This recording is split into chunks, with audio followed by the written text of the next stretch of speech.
السلام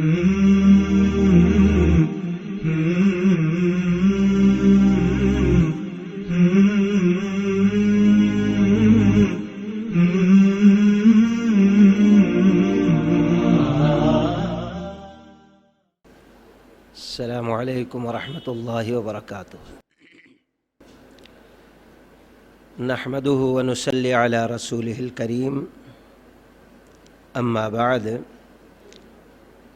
فاعوذ باللہ السمیع العلیم من الشیطان الرجیم من حمزہ ونفخہ ونفثہ، بسم اللہ الرحمن الرحیم۔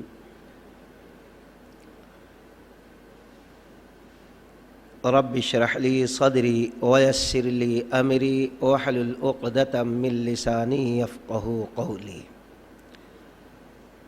تمام قسم کی تعریف اور بڑائی رب العالمین کے لیے سزاوار ہے۔ بعدہ درود السلام کا تحفہ اللہ کے حبیب محمد الرسول اللہ صلی اللہ علیہ وسلم پر نازل ہو۔ جیسا کہ آپ لوگوں کو معلوم ہے، درس بخاری کا تسلسل چل رہا تھا کتاب الایمان کا، اور آج کا درس بھی کتاب الایمان کے آخری باب اس کا درس ہوگا۔ امام بخاری رحمۃ اللہ علیہ کتاب الایمان کا آخری باب جو باندھا ہے، باب قول النبی صلی اللہ علیہ وسلم للہ ولرسولہ ولأئمتہم وعامتہم وقولہ تعالی اذا نصحوا للہ ورسولہ۔ آخری باب امام بخاری علیہ الرحمہ نے جو باندھا ہے، اللہ کے نبی علیہ الصلاۃ والسلام کا قول کہ سچے دل سے اللہ تبارک و تعالی کے لیے خیر خواہی اور اس کے رسول کے لیے خیر خواہی، اور ولی ائمتہم مسلمین مسلمانوں کے ائمہ کے لیے خیر خواہی، اور عام مسلمانوں کے ساتھ خیر خواہی۔ اور قرآن میں اللہ تعالی نے فرمایا اذا نصحوا للہ ورسولہ۔ تو یہ آخری باب ہے۔ الدین النصیحہ، دین نصیحت ہے اللہ کے لیے، رسول کے لیے، اور مسلمانوں کے ائمہ کے لیے، اور عام مسلمانوں کے لیے۔ یہ نصیحہ کا کیا معنی ہے؟ نصیحہ خالص اور پیور کو کہتے ہیں، اور ناصح اصلی خالص شہد کو کہتے ہیں۔ یعنی نصیحت کا مفہوم یہ ہوگا خیر خواہی کرنا۔ سوال یہ پیدا ہوتا ہے کہ اللہ تعالیٰ کے لیے خیر خواہی کیا ہے، جو امام بخاری رحمۃ اللہ علیہ نے باب باندھا۔ تو اللہ تبارک و تعالیٰ کے لیے خیر خواہی یہ ہے کہ اللہ تبارک و تعالیٰ کے بندے اللہ کے وجود پر ایمان لائیں، اور اللہ تبارک و تعالی کے ربوبیت پر ایمان لائیں، اللہ تبارک و تعالی کے الوہیت پر ایمان لائیں، اور اس کے اسماء و صفات پر ایمان لائیں، اور ان چیزوں میں کسی کو شریک اور شامل نہ کریں بلکہ وحدہ لا شریک لہ سمجھیں، اور ہر حالت میں خالص اللہ کی عبادت اور اللہ تبارک و تعالی ہی کی اطاعت ہو۔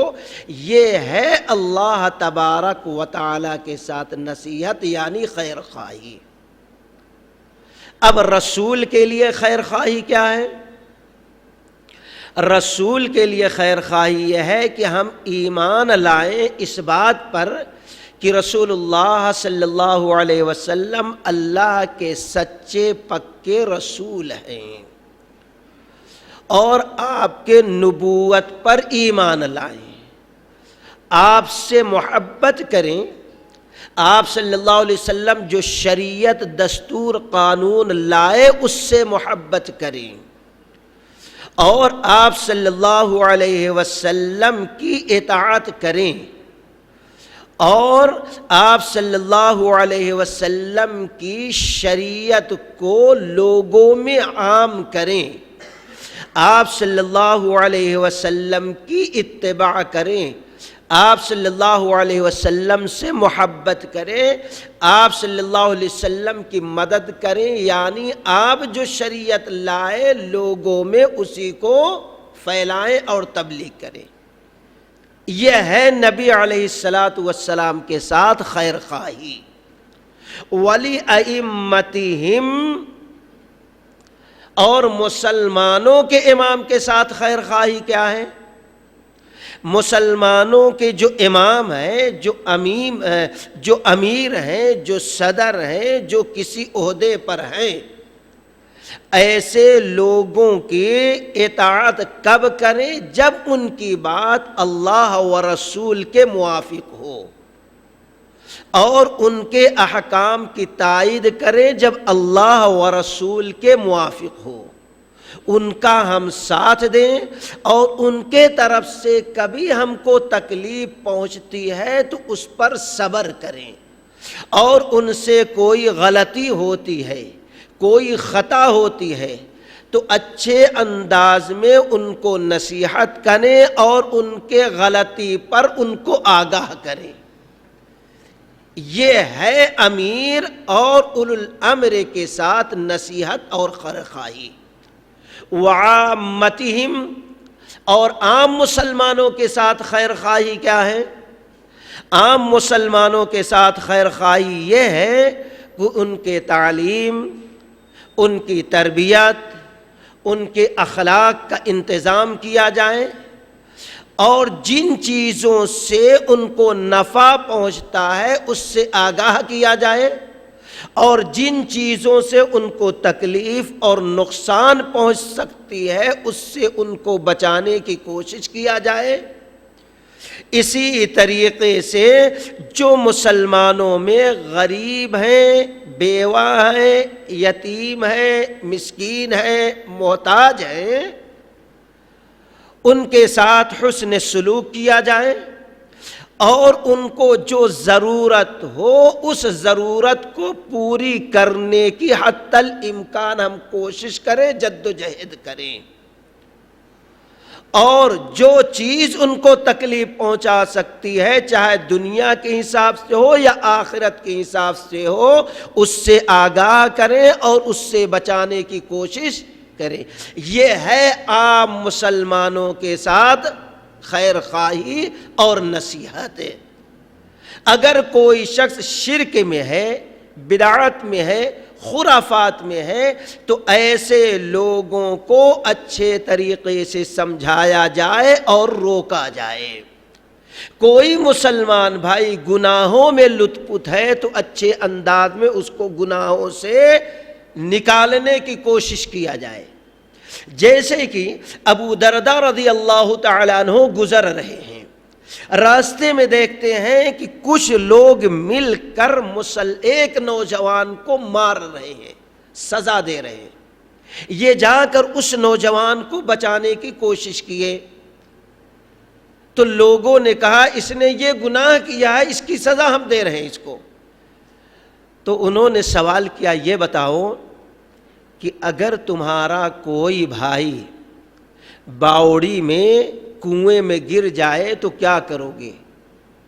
آیا جو گر گیا اوپر سے پتھر مار کر، اینٹ مار کر اس کو ہلاک کر دو گے، مار دو گے، یا کیا کرو گے؟ لوگوں نے کہا آپ کیا بات کر رہے ہیں، ہم اس کو نکالنے کی کوشش کریں گے۔ کہا کیسے؟ کہا رسی لائیں گے، اس کو کہیں گے پکڑو، جب پکڑ لے گا تو ہم اس کو کھینچ کے باہر کریں گے۔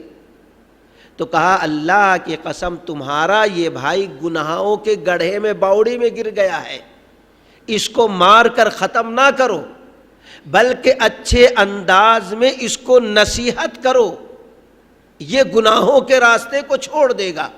یہ ہے اس کے ساتھ خیر خانہ اور ہمدردی کا معاملہ۔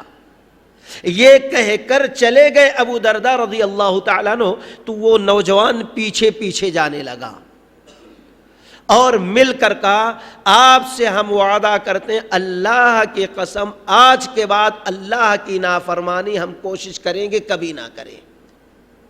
تو یہ انداز ہوتا ہے مسلمان بھائیوں کے ساتھ نصیحت، خیر خواہی، ہمدردی کا۔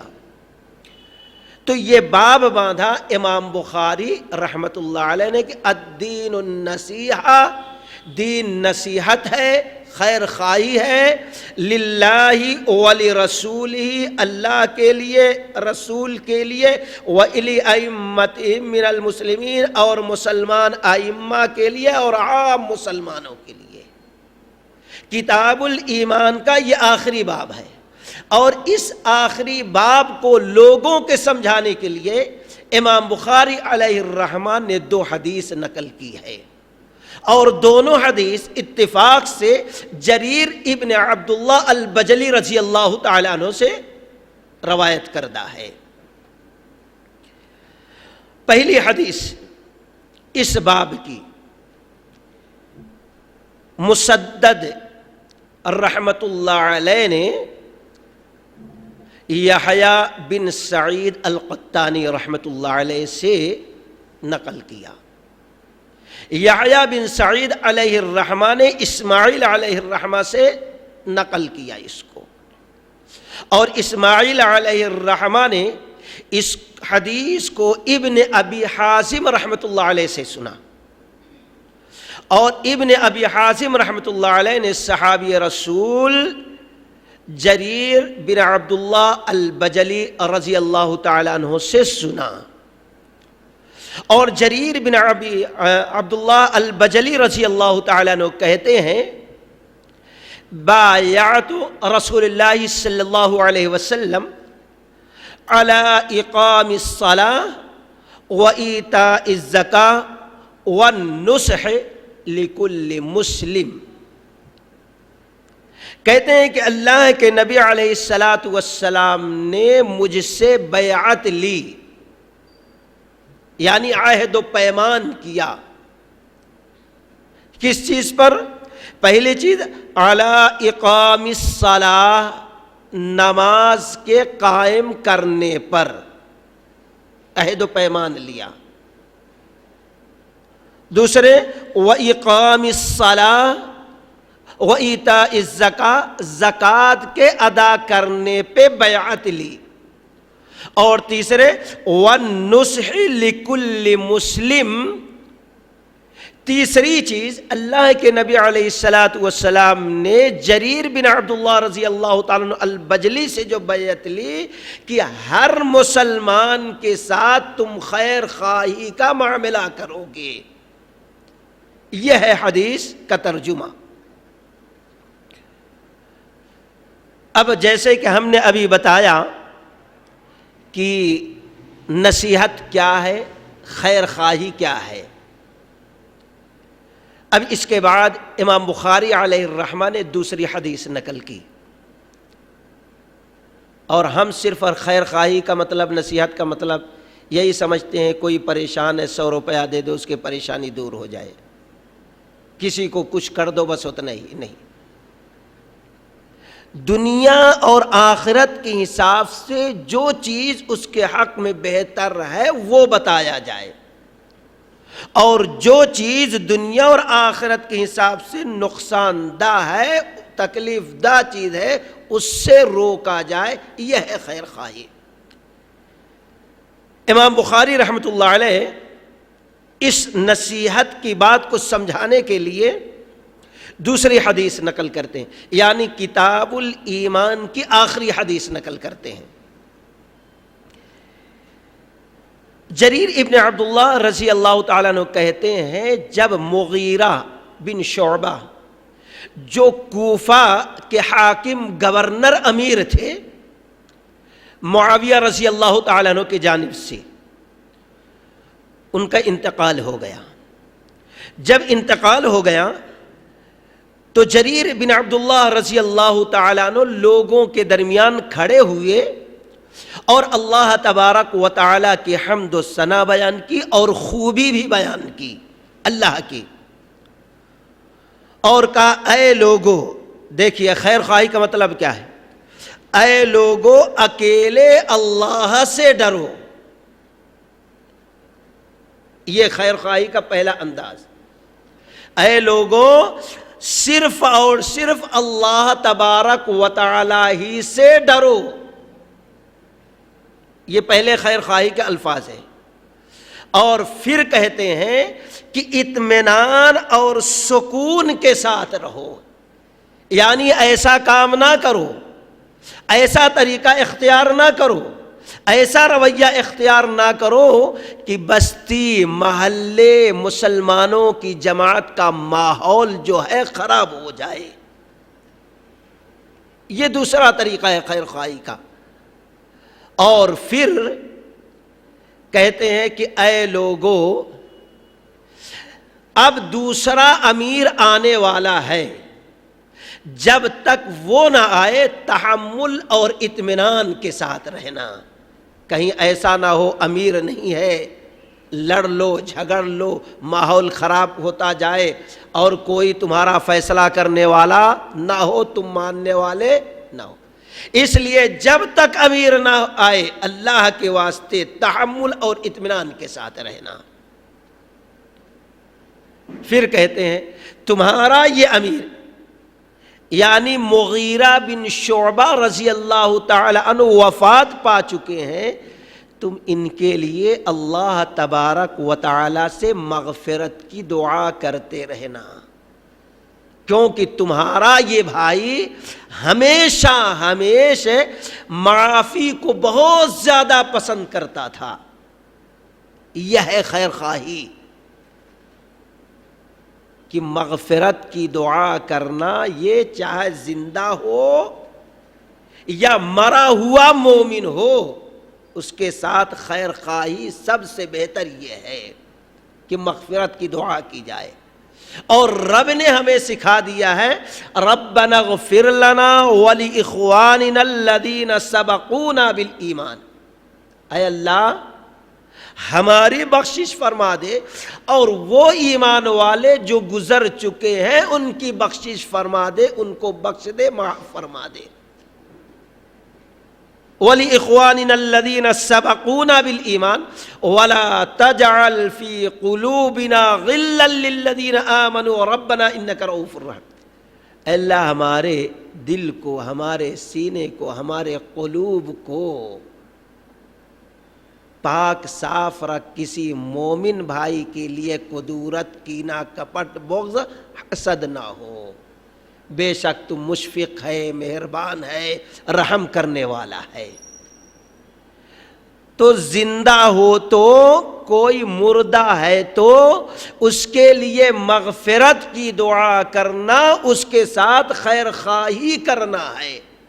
اور خاص کر کے ایک انسان جب مر جاتا ہے، ماں باپ مر گئے، سوال یہ پیدا ہوتا ہے زندگی میں ہمارے ماں باپ ہیں، ہمارے اوپر کیا حقوق ہیں، ہم کرنے کی کوشش کرتے، لیکن مرنے کے بعد کیا حق ہیں، ہم ماں باپ کے ساتھ کیسے ہمدردی کریں، اس کا پتہ نہیں ہے۔